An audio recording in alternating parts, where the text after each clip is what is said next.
Oi, gente, boa noite, tudo bem? Hoje eu tô aqui para falar um pouquinho para vocês sobre o transtorno de déficit de atenção e hiperatividade, que é o caso do meu filho, né? Então, eu falei que eu ia falar um pouquinho da vivência como mãe e da vivência de quem estuda e quem convive com uma criança com transtorno de déficit de atenção e hiperatividade.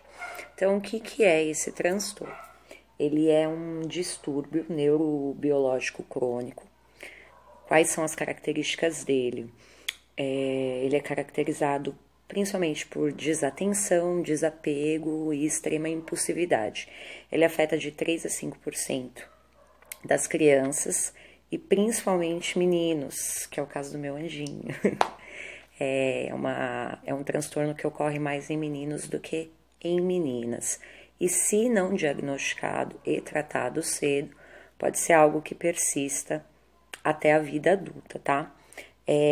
Tem o TDAH com predomínio do déficit de atenção, tem o TDAH com predomínio da hiperatividade e tem o TDAH combinado, que é o déficit de atenção com a hiperatividade.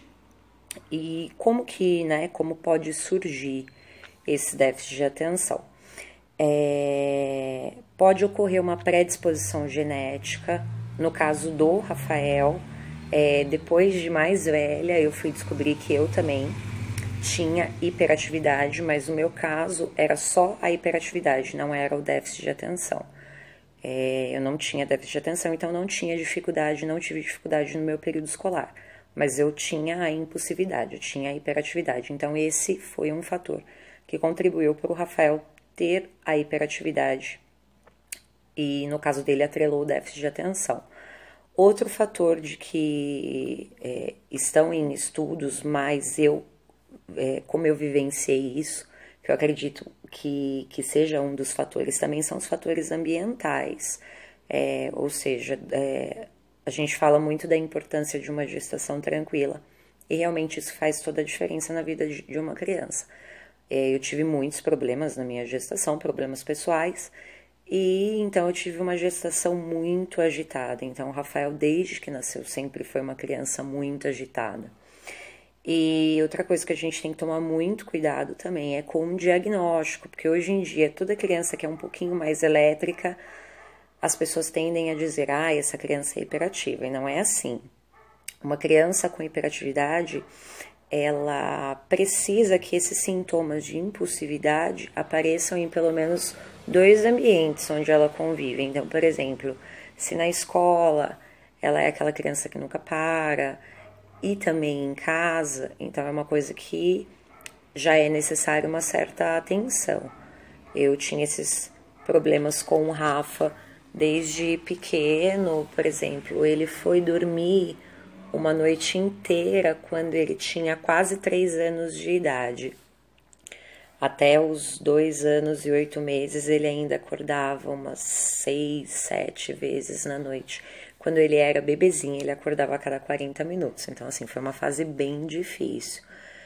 E para você chegar num diagnóstico, é necessário que tenha primeiro um apontamento. A professora vai acabar identificando isso na fase escolar, porque são crianças que vão ter um pouco mais de dificuldade de aprendizagem, elas vão ter uma dificuldade maior em relação aos outros alunos da sala,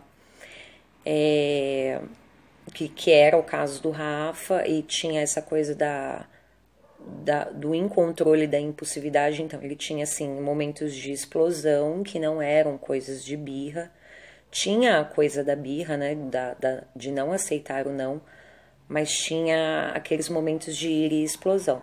Então você precisa de um acompanhamento de uma pedagoga, de uma psicopedagoga, de um fono, de um neuro e de um psicólogo.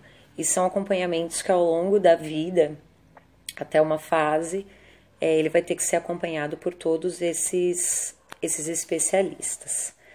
Bom, já tá quase dando meu tempo, é bastante coisa, é bastante assunto. Amanhã eu volto então com mais detalhes, mas basicamente é isso. Para quem não conhece o transtorno de déficit de atenção e hiperatividade, agora vocês conseguem saber um pouquinho, tá bom? Boa noite, gente. Até amanhã.